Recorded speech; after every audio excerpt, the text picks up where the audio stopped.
അമ്മേ നാരായണ. ചോറ്റാനിക്കര ദേവീക്ഷേത്രത്തിൽ അയ്യപ്പ ഭക്തരുടെ അത്ഭുതപൂർണമായ ഒരു തിരക്കാണ് ഇപ്പോൾ അനുഭവപ്പെടുന്നത്. ജനുവരി 14 മകരവിളക്കോടുകൂടി ഈ വർഷത്തെ മണ്ഡലകാലം അവസാനിക്കുകയാണ്. അതുകൊണ്ട് തന്നെ നാടിന്റെ നാനാഭാഗത്തുനിന്ന്, പ്രത്യേകിച്ച് അന്യസംസ്ഥാനങ്ങളിൽ നിന്ന് തന്നെ നിരവധി ഭക്തരാണ് ചോറ്റാനിക്കര ക്ഷേത്രത്തിലേക്ക് എത്തിക്കൊണ്ടിരിക്കുന്നത്. വൈഷ്ണവ സങ്കല്പമാണ്. ആദിപരാശക്തിയായ ചോറ്റാനിക്കരമ്മയെ ദർശിച്ചതിന് ശേഷമാണ് ഒട്ടുമിക്ക അയ്യപ്പ ഭക്തരും ശബരിമല സന്നിധിയിലേക്ക് പോകുന്നത്. അതല്ലെങ്കിൽ ശബരിമല ദർശനം കഴിഞ്ഞതിന് ശേഷം ചോറ്റാനിക്കരമ്മയെ ദർശിക്കുന്ന പതിവുമുണ്ട്.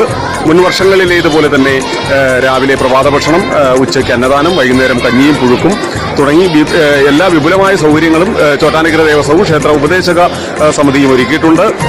മറ്റൊരു പ്രത്യേകത, ദർശനത്തിനായിട്ട് എത്തുന്ന എല്ലാ ഭക്തജനങ്ങളെയും ദർശനം നൽകിയതിനു ശേഷമേ നട അടയ്ക്കും. അതുപോലെ തന്നെ തിരുവരാണിക്കുളം ക്ഷേത്രത്തിൽ നട തുറന്നിരിക്കുകയാണ്. നമുക്കറിയാം 365 ദിവസത്തിൽ 12 ദിവസം മാത്രമാണ് തിരുവരാണിക്കുളത്തിൽ അമ്പലത്തിൽ ശ്രീപാർവതി ദേവിയുടെ നട തുറന്നിരിക്കുക. ക്ഷേത്രത്തിന്റെ തെക്കു ഭാഗത്ത് ഒരു പ്രത്യേക ക്യൂ സിസ്റ്റം ഏർപ്പെടുത്തിയിട്ടുണ്ട്.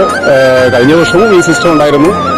സ്ത്രീകൾക്കും കുട്ടികൾക്കും മാത്രമായിട്ട് ഉള്ള ഒരു ക്യൂ സിസ്റ്റമാണ്.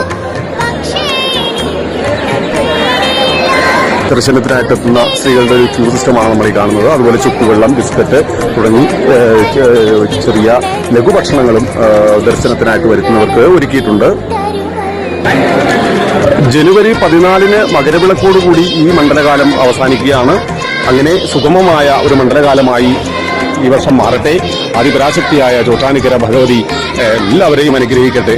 ദർശനത്തിനെത്തിയവർക്കും അല്ലാത്തവർക്കും എല്ലാവർക്കും അമ്മ എല്ലാവിധ അനുഗ്രഹങ്ങളും കൊടുക്കട്ടെ എന്ന് പ്രാർത്ഥിക്കുന്നു. അമ്മേ നാരായണ.